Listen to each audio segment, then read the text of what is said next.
Bonjour frère Chéaz. Bonjour. Et aujourd'hui, on va parler un petit peu des dons spirituels et enseigne-nous les dons spirituels. Est-ce que le don est toujours en actualité?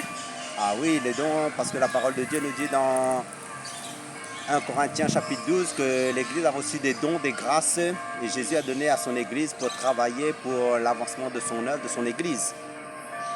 Que ce soit les dons de guérison, les dons de délivrance, et les dons des ministères aussi, pour enseigner la parole, les dons de connaissance, parce que dans la Bible, en fin de compte, Jésus a rempli de son Église, c'est parce que la Bible nous dit aussi que l'Église a été bénie. Dieu, en fin de compte, a donné aux membres du corps de Christ chacun des dons, des grâces pour travailler, que ce soit dans l'évangélisation, le ministère de la réconciliation, que ce soit le don pour chasser les démons, les miracles, tout ça là. Il pose question, hein, et il y a certains pasteurs qui me disent que les miracles n'existent plus. Qu'est-ce que tu peux répondre à ça? Parce que, en fait, quand vous voyez le ciel, la terre, tout ce qui nous environne, c'est Dieu qui a créé. Parce que notre Dieu, c'est un Dieu de miracles. Parce que si nous ne croyons pas aux miracles, en fin de compte, la vie chrétienne est vaine. Parce que Dieu, c'est le Dieu des miracles, par excellence. Donc, notre Dieu, ce qui est impossible à l'homme est possible à Dieu. Et la foi, en fin de compte, amène à l'existence ce qui n'existe pas. Question aussi, hein, et pose question, parce qu'il y a certains pasteurs, il dit que voilà, hein, et pour guérir, hein, il faut que tu aies spécialement la foi. La personne que tu vas prier, il faut la personne à la foi. Qu'est-ce que tu penses de ça? C'est pas obligé. Parce qu'en fin de compte, le Seigneur dit dans sa parole, dans Matthieu chapitre 16, « Voici les miracles qui accompagneront ceux qui ont cru. En mon nom, ils chasseront les démons, ils imposeront les mains aux malades et les malades seront guéris. Ils parleront des nouvelles langues. » Ça veut dire quoi? Si quelqu'un a la foi, même si une personne n'a pas la foi lui, mais que la personne qui prie pour la personne en question qui est malade, mais sa foi va démontrer que son Dieu est vrai.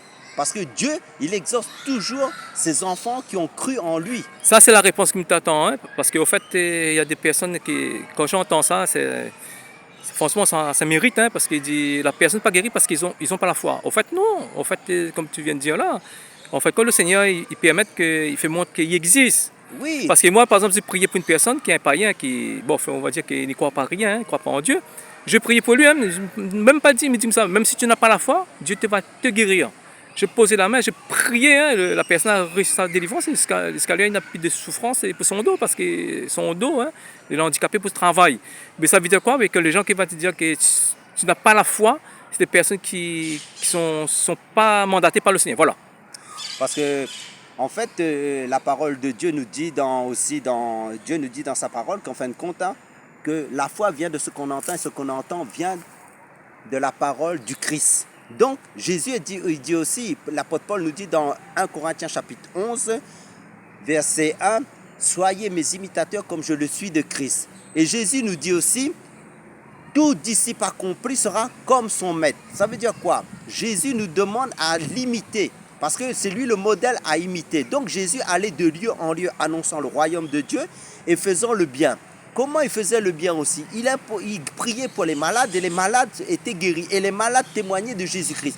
Comment voulez-vous qu'on témoigne de votre Dieu si votre Dieu n'est pas capable de guérir, de sauver? Parce que notre Dieu, c'est un Dieu de miracles. Donc notre Dieu, c'est un Dieu surnaturel aussi. Ça veut dire quoi? Notre Dieu, en fait, il peut tout. Mais dans le peu tout, c'est basé que sur sa parole. Parce que quelqu'un qui a cru à la parole de Dieu, en fin de compte, c'est la parole de Dieu qui guérit parce que Jésus-Christ est le même hier, aujourd'hui, éternellement. Parce qu'en fait, vous faites la question, hein, parce qu'en fait, quand ils disent ça, hein, et les pasteurs, toutes les personnes, hein, qui disent ça, franchement, ça mérite. Hein. En fait, quand Jésus, là, il prend ce verset-là, parce que Jésus, lorsqu'il a commencé son ministère à Capernaum, parce qu'il guérissait les malades, hein, il dit ta voix t'a sauvé, ta foi t'a guéri. Hein. Pourquoi il dit ça? Parce qu'en fait, quand les Juifs savaient qu'il y avait un Dieu qui s'appelle Yahweh, hein, pour ça il dit ça parce qu'il connaît, il existe un Dieu. Mais nous les païens, nous les personnes qui sont inconverties, si on va dire à ces personnes, tu n'es pas guéri parce que tu n'as pas la foi, mais tu vas blesser lesquelles de ces personnes, comment ces personnes vont croire qu'il y a un Dieu? Est-ce que tu es d'accord avec moi, frère Serge? Ben en fait, Jésus... Parce qu'il a dit, hein, quand il était son ministère, hein, il a dit, ta foi t'a sauvé, et ta guérison, tu es guéri par ta foi. Parce qu'encore une fois, il y a une fois, parce que Jésus, les personnes, les Juifs à l'époque, ils savaient que Yahweh fait des grands miracles, des signes, des grands miracles en Égypte, hein, donc ça montre tout ça. Mais après, les païens, ils ne savent pas tout ça.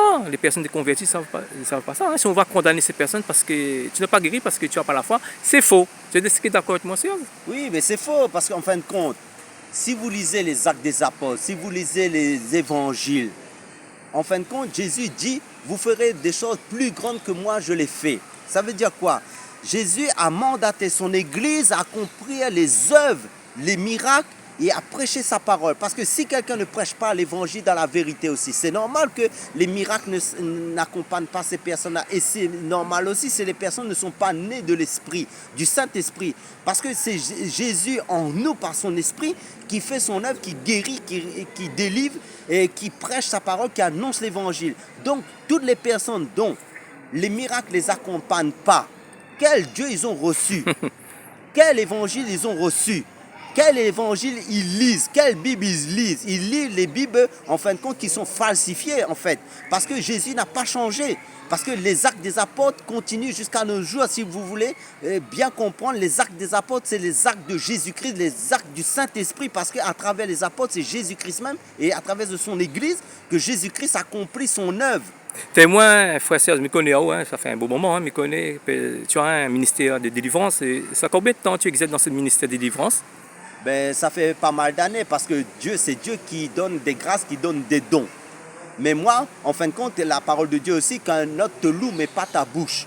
Ça veut dire quoi? C'est les personnes qui ont reçu leur délivrance qui vont témoigner ce que Dieu a fait à travers la délivrance, à travers leur vie, à travers les serviteurs, les servants de Dieu. Parce qu'en fin de compte, là où il n'y a pas de la délivrance, il n'y a pas la guérison, il n'y a pas l'évangile pur, en fin de compte, il n'y a pas de miracle.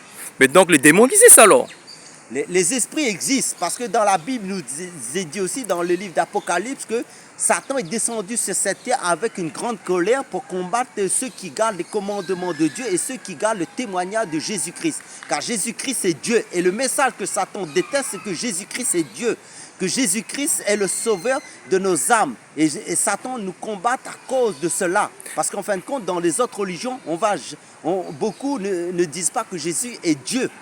Et est-ce que tu as fait exercer beaucoup de ce ministère de délivrance, frère Serge? Oui. C'est combien d'années que tu pratiques ce ministère de délivrance? Parce que je suis témoin. Moi, c'est par la grâce de Dieu, parce que ce n'est pas moi qui délivre, c'est Jésus qui délivre. Oui, c'est Dieu qui t'a mandaté. Je ne suis qu'un instrument entre ses mains et c'est depuis 2014. Et en fait, c'est Dieu qui fait son œuvre, qui délivre. Aucun homme ne peut délivrer, aucun homme, parce que toute la gloire est à Jésus-Christ, notre Papa d'amour, notre Père Céleste. C'est lui qui délivre les captifs à travers ses enfants dont il a mis sa grâce dedans. Ça veut dire Aragosia ne chasse pas les démons, c'est Jésus. Oui, à travers d'eux. À travers le vase, l'instrument que je suis entre tes mains. Lui, il fait le travail. Question posée, est-ce que tous les chrétiens peuvent chasser un démon? Oui, mais à condition que ces personnes ont donné leur vie au Seigneur Jésus-Christ, qu'ils soient nés de nouveau, baptisés du Saint-Esprit et qu'ils ont la foi aussi, parce que dans la parole de Dieu, comme je l'ai dit en début du message, que Jésus dit dans sa parole, voici les miracles qui accompagneront ceux qui ont cru, c'est-à-dire qui ont cru en Jésus-Christ. Ça veut dire quoi? Ils vont chasser les démons, ils vont prier pour les malades et imposer les mains aux malades et les malades seront guéris à condition que leur foi soit basée que sur le Christ, sur la parole de Dieu, c'est l'évangile pur, la vérité de l'évangile. Question, frère Serge, pourquoi il y a des gens qui parlent plus en langue qui chassent des démons? Parce que dans Marc 16 nous vient de dire, ça 17-18, il dit comme ça, voici les miracles qui accompagneront ceux qui auront cru. Ils pourront chasser des démons, parler de nouvelles langues, ils poseront les mains sur les malades et ceux-ci seront guéris. Pourquoi les gens qui parlent plus en langue qui ne chassent pas des démons? Et c'est bizarre, pourtant il dit tous les chrétiens ont chassé des démons et ils ne chassent pas des démons, ils prient plus en langue. Et ça, question très intéressante. Tu vas me répondre ici. En fin de compte, dans la Bible, il nous est dit aussi que chacun a reçu des dons. Que ce soit, mais seulement pas toutes ne prient en langue aussi. Oui, et c'est pas parce qu'ils ne prient pas en langue qu'ils n'ont pas le Saint-Esprit, parce que personne ne peut dire que Jésus-Christ est Seigneur si ce n'est pas le Saint-Esprit. Mais maintenant, ça veut dire aussi, c'est pas parce qu'une personne parle en langue automatiquement aussi qu'il va exercer le ministère de délivrance. Parce qu'il y a des personnes aussi, ça dépend aussi si eux vraiment vont aussi mettre leur foi en action en Jésus-Christ pour faire cette œuvre-là. Mais par contre, si une personne doute dans son cœur, dans la délivrance, ou ont peur, ça veut dire que leur foi n'est pas stable. Donc il ne faut pas être des roseaux, il faut être des pierres vivantes aussi pour combattre le royaume des ténèbres. Parce que moi, et être assis dans la parole et la prière. Parce que moi, je connais Je connais parce qu'en fait, quand on est né de nouveau, nous avons la capacité de chasser des démons.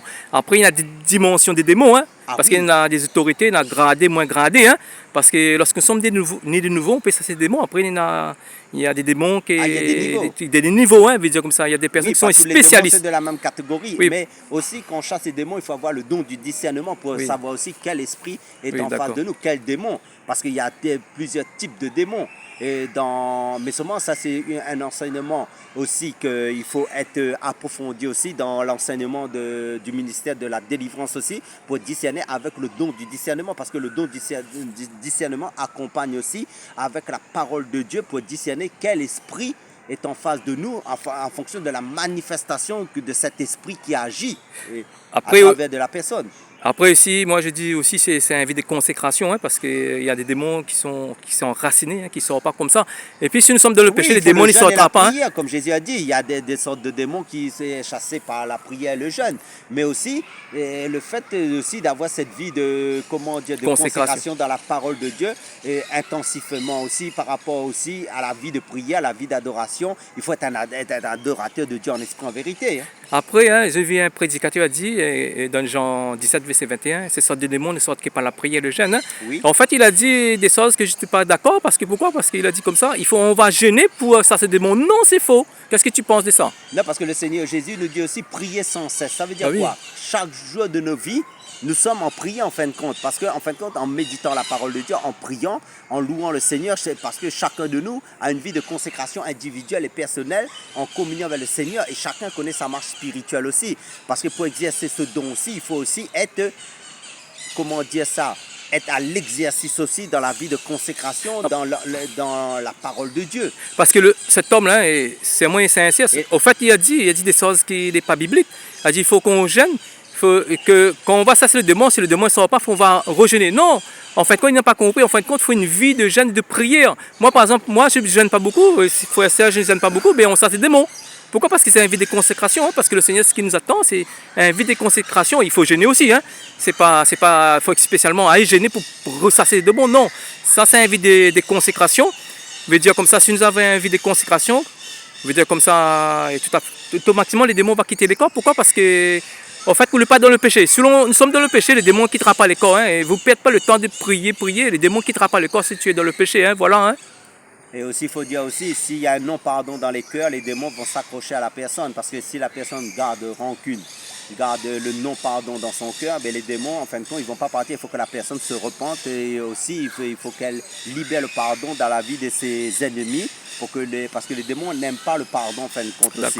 Mais maintenant, il faut qu'elle libère son cœur de tout ce qui l'a blessé, en fait. Mais maintenant, il faut être dans le discernement aussi pour discerner l'état d'âme de la personne et aussi pour que la personne aussi se dise ce qui a vraiment blessé son âme et ce qui la retient dans la colère, qui la retient dans la captivité. Parce que des fois, les démons aiment la colère, aiment toutes les choses qui est contraire à Dieu, comme le non-pardon. Mais maintenant, si elle libère le pardon, si elle confesse ses péchés, mais les démons n'aiment pas ça. Ils vont automatiquement quitter la personne par la prière parce que le démon n'aime pas aussi la parole de Dieu. Et c'est la parole de Dieu qui fait tout le travail par le Saint-Esprit dans la délivrance en fin de compte. Et c'est pour ça qu'il faut avoir la parole appropriée en fonction de la révélation de la parole de Dieu pour chasser avec la parole appropriée. Question pose à vous. Hein. Est-ce que de ton ministère, est-ce que tu as rencontré des personnes qui étaient jaloux de toi?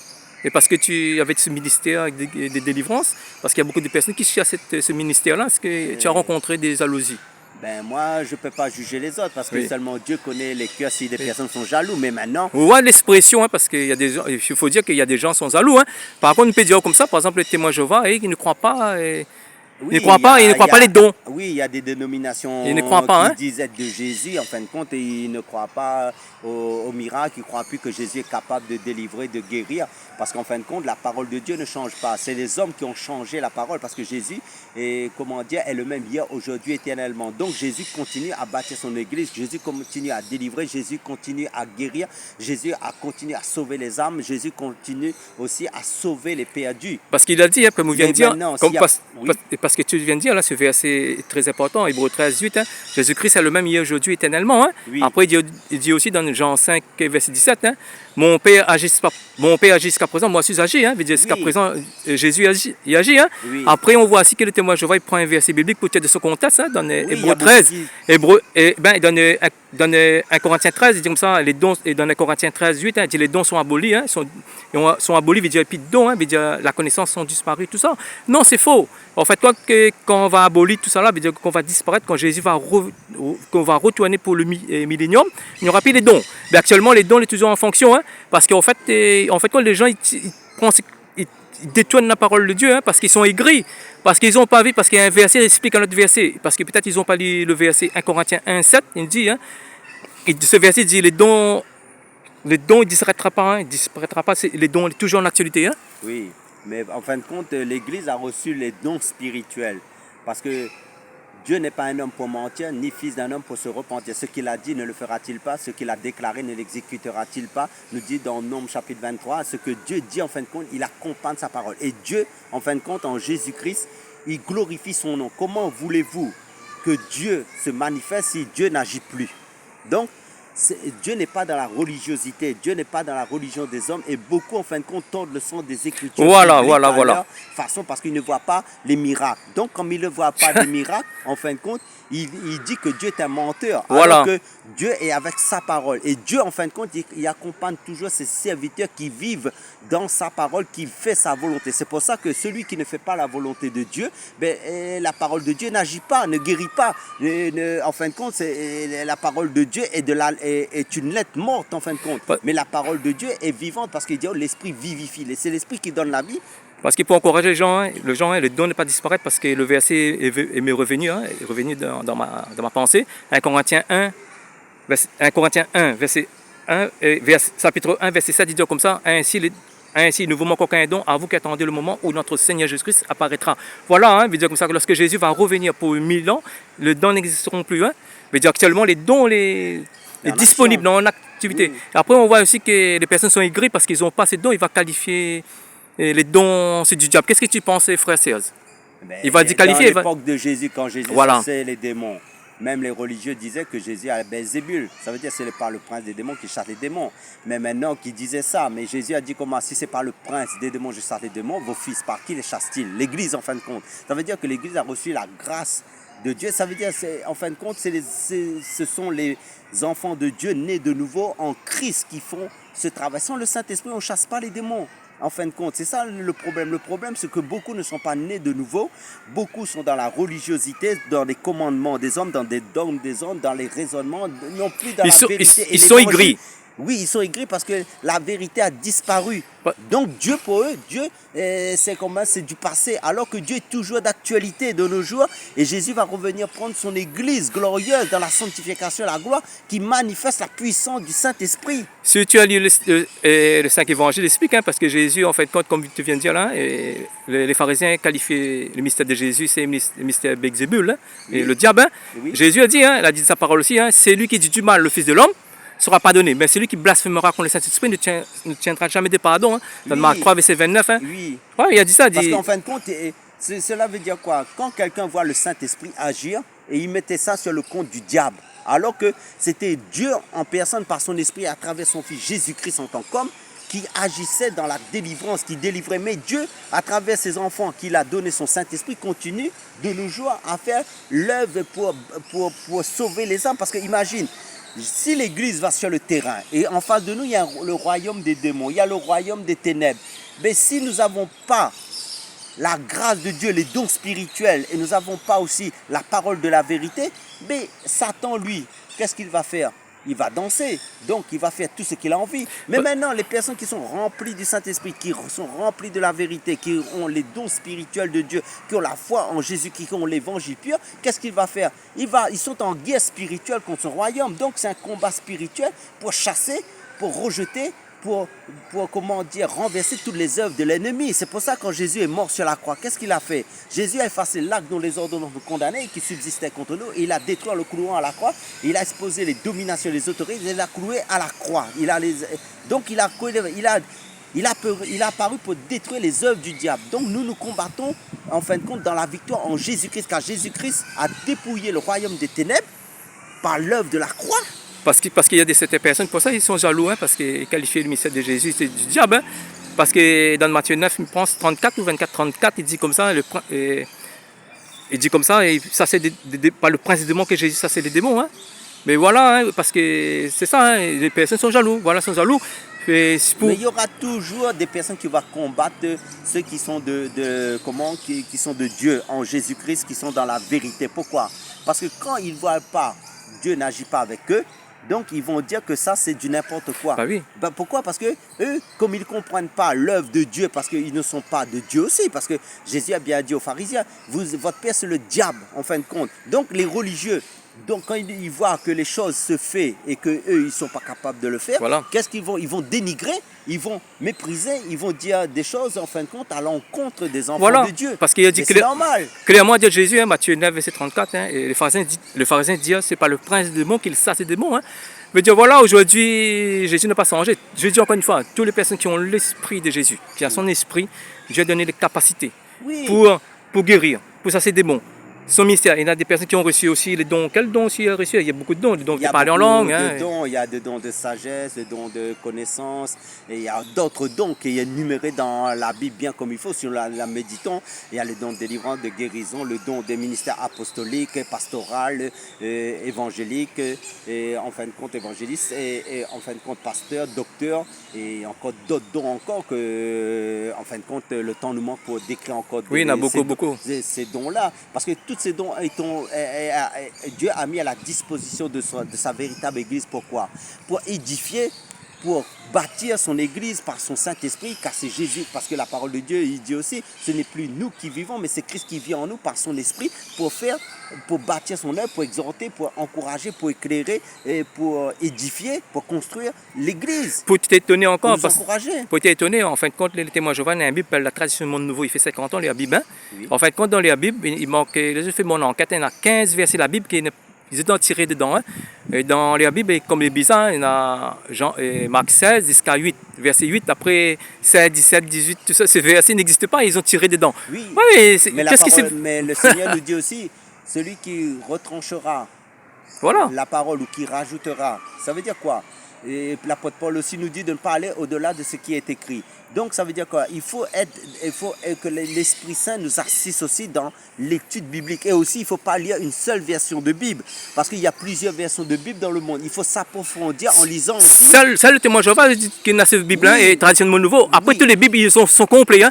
Seul le témoin Jéhovah, ils ont tiré, ils dérangeaient. Mais il faut faire des recherches. Jusqu'à Marc 16, hein, jusqu'à 8, verset 8. Après, il y a encore d'autres versets. Hein, 16, ça, il n'y a pas. Hein, oui, mais par exemple, je donne un exemple. Il y a la Bible de Jérusalem, il y a la Bible du second, il y a la Bible d'autres versions, il y a la Bible de Yehoshua Hamashia aussi. Oui. Mais donc, à ce moment-là, vous comparez un peu les Bibles. Et maintenant, en comparant, ça veut dire quoi? Vous allez, en fin de compte, par l'aide du Saint-Esprit, être révélé, illuminé par le Saint-Esprit, parce que c'est le Saint-Esprit qui nous conduit dans toute la vérité, non pas les raisonnements humains.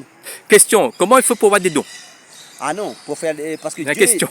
Oui, mais les dons, c'est Dieu qui donne à qui il veut. Oui. Ça veut dire, c'est pas nous que Dieu va donner parce que nous demandons. Ça veut dire, Dieu lui-même donne à qui il veut, parce que Dieu est souverain dans sa souveraineté pour donner à qui il veut. Parce que les gens qui prient pour avoir des dons, hein? Oui, parce que le Seigneur aussi nous dit de prier, parce que de prier pour la prophétie, pour recevoir. Si tu as le désir de prier et de servir le Seigneur, mais moi, je ne veux pas dire que tu ne vas pas recevoir. Ça veut dire que c'est Dieu qui est souverain pour te donner, si lui, il a envie ou pas. Parce que si toi, tu vas recevoir un don de Dieu et tu vas t'asseoir, tu vas être paresseux pour ne pas servir dans l'œuvre de Dieu, n'attends pas que le Seigneur va te donner, ou sinon tu vas enterrer. Parce qu'il y a certains chrétiens aussi qui enterrent leur talent, leur grâce, parce que Dieu va leur demander aussi des comptes si leur talent, ils ont fait fructifier pour l'œuvre de Dieu. Par exemple, si tu as reçu un don de délivrance, ou un don de guérison, ou un don dans le ministère de l'apostolique, et tu ne fais pas l'œuvre de Dieu, et Dieu t'a donné la capacité par son Saint-Esprit de le faire, tu ne le fais pas, Dieu va te demander des comptes à la fin. Parce que moi, la question se pose toujours, hein, et